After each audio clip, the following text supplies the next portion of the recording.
Ekofisiologi pohon. Di sini kita belajar tentang bagaimana pohon berinteraksi dengan lingkungannya dan bagaimana fungsi internalnya mendukung pertumbuhan dan perkembangan mereka.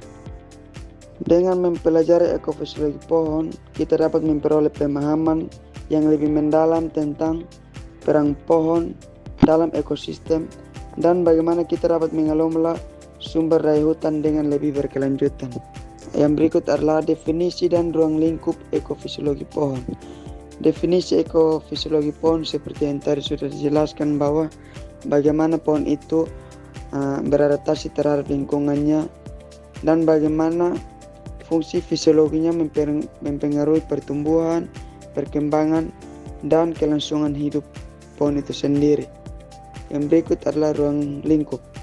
Ruang lingkup ekofisiologi pohon itu sangat luas, mencakup berbagai aspek seperti fotosintesis, respirasi, transpirasi, pengaturan air, pertumbuhan dan perkembangan, reproduksi, serta adaptasi terhadap cekaman lingkungan.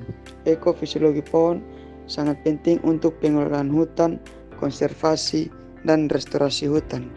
Baik, yang berikut ada faktor lingkungan yang mempengaruhi pohon. Yang pertama ada iklim, contohnya seperti suhu, curah hujan, kelembaban, dan radiasi matahari. Contoh-contoh tersebut merupakan faktor penting yang mempengaruhi pertumbuhan dan perkembangan pohon. Yang kedua ada topografi, contohnya seperti ketinggian, lereng, dan arah lereng yang dapat mempengaruhi kondisi iklim mikro dan ketersediaan air bagi pohon. Yang ketiga ada tanah. Tanah sendiri adalah ketersediaan nutrisi atau pH dan struktur tanah yang berperan penting dalam penyerapan air dan nutrisi oleh pohon. Yang keempat ada biotik.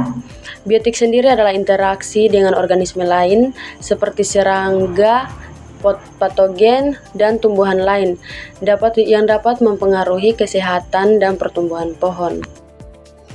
Baik, yang berikut ada struktur dan fungsi jaringan pohon. 1. Jaringan vaskular.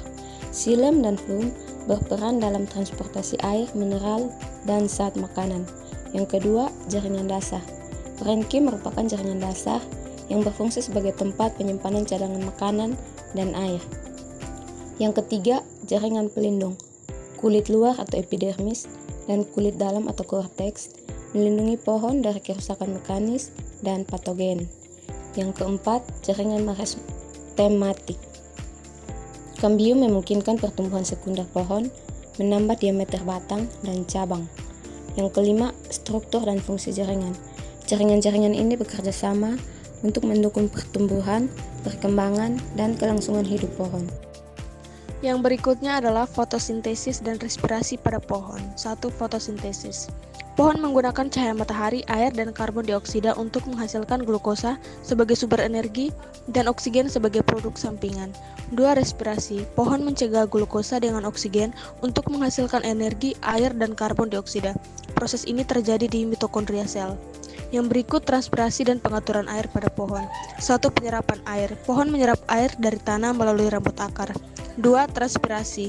Air menguap dari daun melalui stomata, menciptakan gaya tarik yang menarik air dari akar ke daun. Yang ketiga, pengaturan air. Pohon mengatur kehilangan air dengan membuka dan menutup stomata, serta dengan mekanisme lain seperti pembentukan lapisan kutikula pada daun. Baik, yang berikut pertumbuhan dan perkembangan pohon. Yang pertama, pertumbuhan primer. Pertumbuhan memanjang pada ujung akar dan tunas, menghasilkan daun dan batang baru. Dan yang kedua, pertumbuhan sekunder. Pertumbuhan membesar pada batang dan akar yang disebabkan oleh aktivitas kambium. Dan yang ketiga, perkembangan. Perubahan bentuk dan fungsi organ pohon seiring waktu dipengaruhi oleh faktor genetik dan lingkungan. Dan yang berikut, reproduksi generatif dan vegetatif pada pohon. Yang pertama, reproduksi generatif. Pohon menghasilkan bunga, buah, dan biji untuk menghasilkan keturunan baru. Dan yang berikut, reproduksi vegetatif. Pohon dapat berproduksi tanpa melibatkan bunga atau biji melalui cara seperti pertunasan, stek, atau layering. Yang berikut, adaptasi pohon terhadap cekaman lingkungan. Yang pertama, kekeringan. Pohon dapat beradaptasi terhadap kekeringan dengan daun kecil, akar yang dalam, atau mekanisme penyimpanan air. Yang berikut, dingin. Pohon dapat beradaptasi terhadap dingin dengan daun yang menggugur, kulit tebal, atau jaringan anti beku. Yang ketiga, kebakaran. Pohon dapat beradaptasi terhadap kebakaran dengan kulit tebal, biji yang tahan api, atau kemampuan tumbuh kembali setelah kebakaran. Dan yang terakhir, aplikasi ekofisiologi pohon dalam pengelolaan hutan. Yang pertama, rehabilitasi. Memilih jenis pohon yang tepat untuk lokasi tertentu berdasarkan kondisi lingkungan. Yang kedua, konservasi.